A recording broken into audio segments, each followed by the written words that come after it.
Hi, ഞാൻ reporter കൊടുത്ത ഈ ന്യൂസ് ഇങ്ങനെ നോക്കുമായിരുന്നു. 5 സെക്കൻഡ് കൊണ്ട് 800 km/h പോകുന്നൊരു ട്രെയിൻ ചൈനയിൽ ഓടി എന്നുള്ള സംഭവം അതിനെ പരീക്ഷിച്ചു എന്നുള്ള സംഭവം. അപ്പം ഞാൻ ഒരു എൻജിനീയറാണ്. അപ്പോൾ എൻ്റെ ഉള്ളിൽ ഒരു ക്യൂരിയോസിറ്റി ഉണ്ടായി, ഇത് പ്രാക്ടിക്കലി പോസിബിൾ ആണോ എന്നുള്ളത്. അപ്പോൾ നമ്മൾ ഇന്ന് അതൊന്ന് നോക്കിയാലോ, സിമ്പിൾ ഫിസിക്സ് ആൻഡ് മാത്തമാറ്റിക്സ് വെച്ചിട്ട്. അപ്പോൾ ആദ്യമായിട്ട് നമ്മൾ ചെയ്യുന്നതെന്ന് പറഞ്ഞാൽ കാൽക്കുലേഷൻ പർപ്പസിന് വേണ്ടിയിട്ട് ഈ 800 km/h എന്ന് പറഞ്ഞ സ്പീഡിനെ അല്ലെങ്കിൽ വെലോസിറ്റിയെ നമ്മൾ മീറ്റർ/സെക്കൻഡിലേക്ക് മാറ്റുകയാണ്. അപ്പോൾ അങ്ങനെയുള്ള ഒരു കാൽക്കുലേഷൻ ഞാൻ ഇവിടെ കാണിക്കുന്നുണ്ട്. അപ്പോൾ അങ്ങനെ ചെയ്യുന്ന സമയത്ത് നമുക്ക് 222.22 മീറ്റർ/സെക്കൻഡിലേക്ക് കിട്ടും. അതായത് ഒരു സെക്കൻഡിൽ ഇത് 222.22 മീറ്റർ ദൂരം സഞ്ചരിക്കും എന്നാണ് പറയുന്നത്. അതായത് ഏകദേശം ഒരു എടുക്കുകയാണെങ്കിൽ നമ്മളൊരു 2 ഫുട്ബോൾ സ്റ്റേഡിയം കവർ ചെയ്യാനുള്ളൊരു ദൂരം ഒരു സെക്കൻഡ് കൊണ്ട് ഈ ട്രെയിൻ എത്തും എന്നാണ് പറയുന്നത്. ഇനി നമുക്ക് വേണ്ടത് ഇതിൻ്റെ ആക്സലറേഷൻ കണ്ടുപിടിക്കണം അല്ലേ.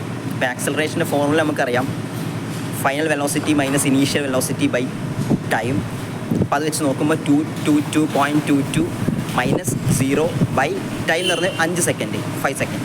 അങ്ങനെ കാൽക്കുലേറ്റ് ചെയ്യുമ്പോൾ നമുക്ക് കിട്ടുന്ന റിസൾട്ട് എന്ന് പറയുന്നത് 44.44 മീറ്റർ/സെക്കൻഡ് ആണ്. ഇതാണ് ഇതിൻ്റെ ആക്സലറേഷൻ എന്ന് പറയുന്നത്. നെക്സ്റ്റ് നമുക്ക് അറിയേണ്ടത് ഒരു കോൺസെപ്റ്റ് ഉണ്ട്, ജി ഫോഴ്സ് എന്ന് പറയും. അതായത് മനസ്സിലാക്കാൻ വേണ്ടി സിമ്പിളായിട്ട് പറയുകയാണെങ്കിൽ, നമ്മളിപ്പോൾ ഇങ്ങനെ ചുമ്മാ ഇങ്ങനെ ഇരിക്കുകയാണെങ്കിൽ നമ്മളെ മുകളിൽ ഈ ഗ്രാവിറ്റി ഒരു പ്രഷർ അപ്ലൈ ചെയ്യുന്നുണ്ട്, ഒരു ഫോഴ്സ്. അതെന്ന് പറയുന്നത് നമ്മളുടെ വെയിറ്റ് തന്നെയായിരിക്കും. കാരണം അത് 1G എന്നാണ് പറയാം.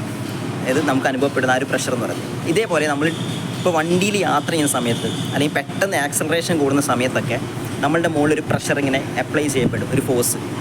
അതാണ് നമ്മളിങ്ങനെ പിന്നോട്ടേക്കൊക്കെ പെട്ടെന്ന് വലിഞ്ഞു പോകുന്നത്. അപ്പോൾ ആ ഫോഴ്സ് ഇപ്പോൾ ഈ ട്രെയിനിൽ യാത്ര ചെയ്യുകയാണെങ്കിൽ എത്രയാണെന്നൊന്നും കാൽക്കുലേറ്റ് ചെയ്യണം. ആ ഒരു സ്റ്റെപ്പ് ഞാൻ അവിടെ കാണിക്കാം.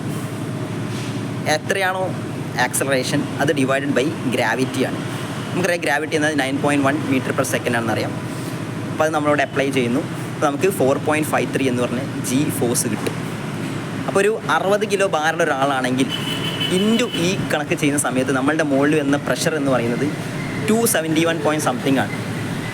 അപ്പോൾ ഇത്രയും ഒരു ഫോഴ്സ് നമ്മളുടെ മേത്ത് വന്ന് അടിച്ചിട്ടുണ്ടെങ്കിൽ നമുക്ക് സർവൈവ് ചെയ്യാന്ന് പറഞ്ഞാൽ വളരെ ചാൻസ് കുറവാണ്. അതായത് ഇത്രയും ഫോഴ്സ് പെട്ടെന്ന് മേലടിക്കുന്ന സമയത്ത് നമുക്ക് ശ്വാസം കിട്ടില്ല, നമ്മളെ ബ്രെയിനിലേക്കുള്ള ബ്ലഡ് സർക്കുലേഷൻ നിൽക്കും, ഫാറ്റിക് ആയി പോകും, ബോധം കെട്ട് ബ്ലാക്ക് ഔട്ട് ആയി പോകാനുള്ള ചാൻസ് ഉണ്ട്, അല്ലെങ്കിൽ മരണം വരെ സംഭവിക്കാം. അപ്പോൾ ഇത് പ്രാക്ടിക്കലി ഇത് പോസിബിൾ അല്ല. ഇനി കുറേ പേർക്ക് ഡൗട്ട് ഉണ്ടാവും, ആളില്ലാത്ത ട്രെയിൻ ആണെങ്കിൽ, ഒരു പരീക്ഷണമല്ലേ, അപ്പോൾ ആളില്ലാത്ത ട്രെയിൻ ആണെങ്കിൽ ഇത് പോസിബിൾ ആവുമോ എന്നുള്ളത് നിങ്ങൾക്ക് എന്താ തോന്നുന്നത്? നിങ്ങൾ കമൻറ്റിലിടുക.